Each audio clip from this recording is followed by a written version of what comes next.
Hi everyone, my name is Daniel Lee and I'm a project coordinator at Jay Jung Architect. And today I want to talk about something you've probably noticed just walking around the city.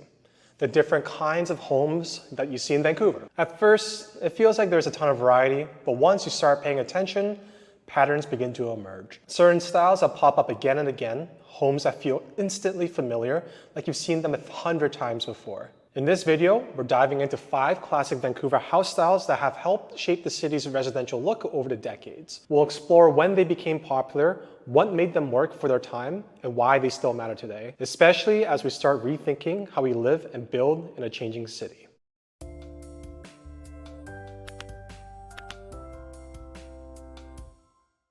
The split level. This one always catches my eye because of that signature offset.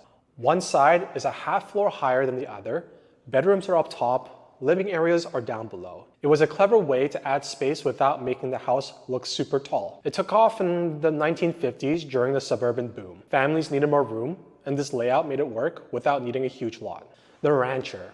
When you picture a rancher, think long and low, sprawling across a wide lot with a side gable roof and big windows. These came from California in the 30s, but really exploded post-World War II, when car culture and suburban life took off. They brought indoor and outdoor living to the forefront and broke away from the taller, narrower homes that came from before. The mid-century builder. Boxy, raised main roofs, hip floors, and stucco exteriors. These were all about affordability and speed. After World War II, there was a massive need for fast, functional homes. Builders use these simple designs, often with concrete stairs, big front windows, and some textured stucco finishes like glass dash. And some people call them strawberry boxes for that reason. The Millennium Builder.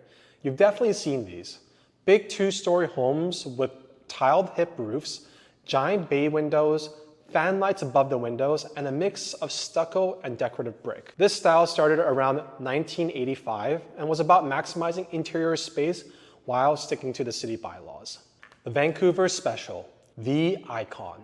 These are everywhere and easy to recognize.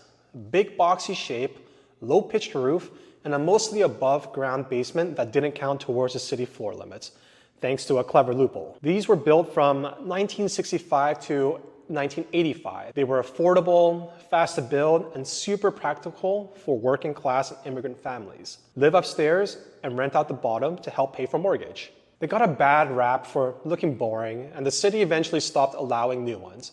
But public opinion is shifting. People are starting to appreciate how much these homes offered. All of these styles reflect the challenges and needs of their time, whether it was housing booms, zoning rules, or affordability, which brings us to today. If those homes solve the problems of the era, what are people doing now to make these homes work for today's needs? Now, after talking about these 5 homes, what's next for these homes? Would you want to live in one of these houses today? Many of them are outdated, not just in the design, but how people actually live. But thanks to zoning changes, owners now have more flexibility. So what are your options? Option 1, demolish and rebuild. Sometimes starting from scratch just makes sense. You get full control over the layout, efficiency, and functionality. Plus, you can design something that really works for your lifestyle and even build with a rental or multi-generational use in mind. And here's the kicker. Renovating an older house often means upgrading all the systems. Electrical, plumbing, HVAC, and all of these together, it can get very, very pricey. In some cases, building new doesn't cost that much more than getting a full gut reno. Option 2.